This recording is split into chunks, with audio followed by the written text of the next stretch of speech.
I've played both at schoolboy level and also professionally, and I do think there's not a big difference, to be honest. The schools are pushing almost at professional level, and because of that, the schools want to see results.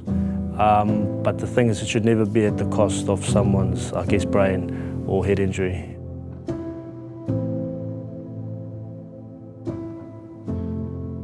The project started in 2018-19 or evolved from the studies that were undertaken by New Zealand Rugby, where they found that the players with concussion were often lost at secondary school. They had very good support from the healthcare professionals that were aligned with the teams, but the support was lacking in the secondary schools for return to learn and for return to play.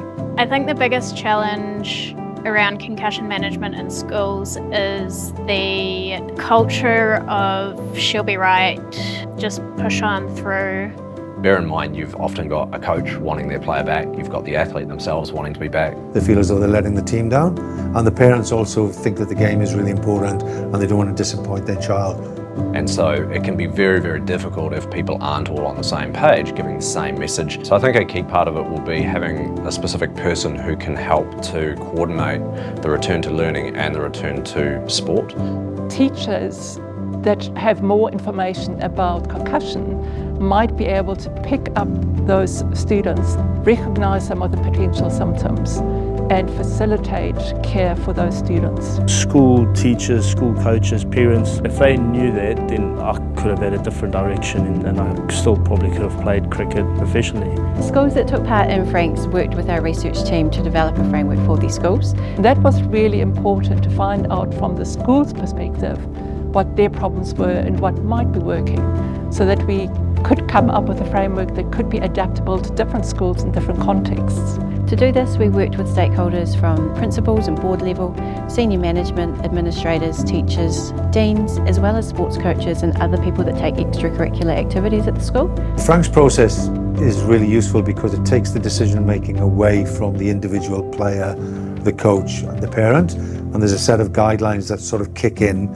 and it's managed from a school perspective. We know that every concussion is different and every student responds to concussion differently, yet it was also important for schools that they had an overall framework that they could apply to different cases, making sure that everyone was aware of the different needs and how they could manage these.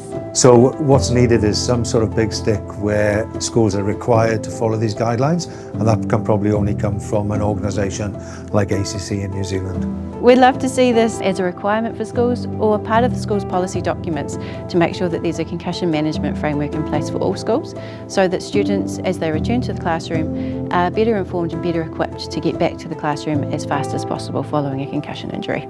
It might take the person a week or so to get an appointment with a GP or longer, and so those delays end up being a barrier. And so I think if you've got qualified health professionals who are able to diagnose a multitude of injuries, then our ability to diagnose a pretty serious injury like a concussion would go a long way to helping people get back to doing what they love.